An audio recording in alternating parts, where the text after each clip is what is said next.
আমার অ্যাপার্টমেন্টটা কেন তোমাকে দিয়েছি জানো? কেন ম্যাম? কারণটা হচ্ছে আমার ব্যক্তিগত কিছু পার্সোনালি কাজ আছে, এটা আমি তোমাকে দিয়ে করাবো। এই জন্য তোমাকে আমি এত দামি একটা অ্যাপার্টমেন্ট দিয়ে দিছি। কেন ম্যাম? কি কাজ করতে হবে আপনার? কি কাজ বুঝতেছো না? শুধু আমাকেই সময় দিবা। জি, আপনাকে সময় দেওয়ার জন্যই তো আসছি। সময় বলতে আমার সাথে তোমাকে পার্সোনালি সময় কাটাতে হবে। পার্সোনাল সময় ওখানে নিয়োগ বিজ্ঞপ্তিতে তো এটা লেখা ছিল না। সব কথাই তো সব জায়গায় লেখা যায় না, না? এই জন্যই তো তোমার স্যালারিও বেশি ধরছি, তোমার জন্য একটা অ্যাপার্টমেন্টও দিয়ে দিতেছি, একান্তই আমার ব্যক্তিগত কাজের জন্য।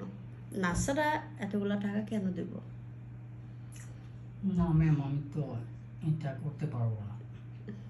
এটা যদি করতে না পারো তাহলে তোমার চাকরি তো এখানে হবে না। কারণ আমার কাজটাই এটা।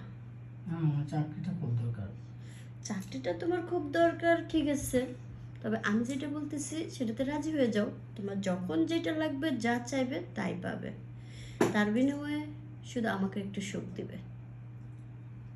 সুখ বলতে কিরকম, কি আমাকে খুলে বলেন ম্যাম। বোকা ছেলে, বুঝে না কিছু। সুখটা কি বুঝতেছো না? সুখটা হচ্ছে আমার সাথে তুমি বেড শেয়ার করবে। পারবে না?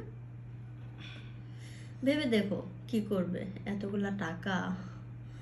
আর আমার সাথে তো আর সারাদিন তোমাকে বেড শেয়ার করতে হবে না। তাছাড়া আমাকে দেখো, আমি দেখতে কিন্তু এতটা খারাপ না। মার্শাল্লাহ, তোমাকে সুখী করতে পারবো। চিন্তা ভাবনা করে দেখো কি করবে।